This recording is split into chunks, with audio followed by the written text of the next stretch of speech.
Hello mga emoterang feelingera, gagawa po tayo ng moringa powder or malunggay powder. Una ay dapat meron tayong sariling puno ng malunggay, hindi doon sa puno ng ating kapitbahay.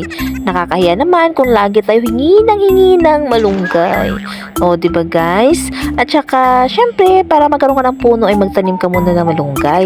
Kaso hindi ko na pa nakita kung paano magtanim or planting na malunggay dyan kasi baka tapusin tayo ng 20-30 pa, no? Char. Okay guys, ayan, ginapas ko muna, pinapuputol ko muna yung malunggay para mapilian ko yung mas magaganda at para tumubo na naman ulit yung bagong malunggay. Para manalinsing naman siya pa kung sa ilonggo pa, para daw gwapa naman siya tanawon para sakon. Nice! Okay guys, alam naman natin yung malunggay is tinatawag na superfood, napakaraming benefits.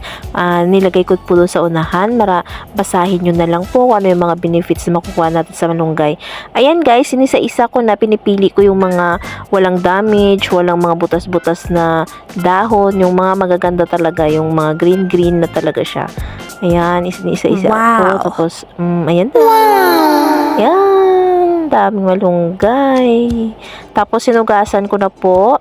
Ayan, dapat, mga kailangan, sobrang linis talaga po Ayan, siguro mga 4 na beses ko po yung sinugasan. Pero, ayan, 2 beses ko lang po pinakita sa inyo. Pero, totoo, 4 na beses kaya yan. Okay, wag kayong dyan. Ayan na. Tapos, mahugasan, patuyuin mo. Ayan, nilagay ko lang dun sa mga mga tray na may mga butas. Ayan, mga salaan ba. Ayan. Tapos guys, binilad ko na sa labas sa araw. Pero yung nakikita ko siya guys yung hindi yung yung kung wala mga pusa, walang aso, walang ibon, kailangan binabantayan mo. At dapat yung tuyo siya na ganyan, katuyo. Mga ilang araw din yan bago natuyo, mga 3. Tapos ayan, pipilian mo na siya. Tatanggalin mo yung mga tangkay, yung mga malalaki. Dapat dahon lang talaga yung matitira dyan. Tapos dry na dry talaga siya. And then, igigiling na natin yan maya-maya. Yan. Pinipili ko pa yung mga maliliit. Ayan na, tinapon ko na yun. Mga tangkay-tangkay ng dahon. And then, igigiling na natin. Pagtapos giling, magiging powder na siya.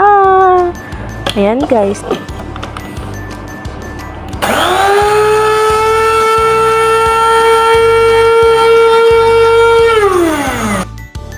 Ayan na po yung itsura kapag nagiling na po natin siya na grinder sa food processor. Kung wala naman kayong mga ganyan, pwede din naman po yung na lang po.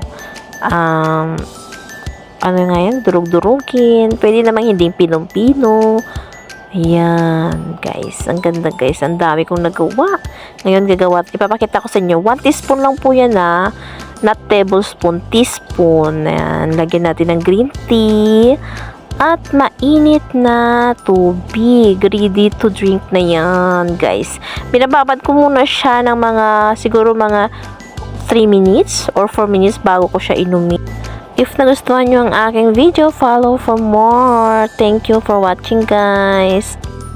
Inuman na! Char! Ayan, guys. Sa unang tikim yun, pag unang nyo natikman, parang hindi nyo magustuhan yung lasa. Pero pag nakasanayan nyo naman, ayun, basta tumatagal, lalong sumasarap. Ay, talaga ba? Bye-bye. See ya!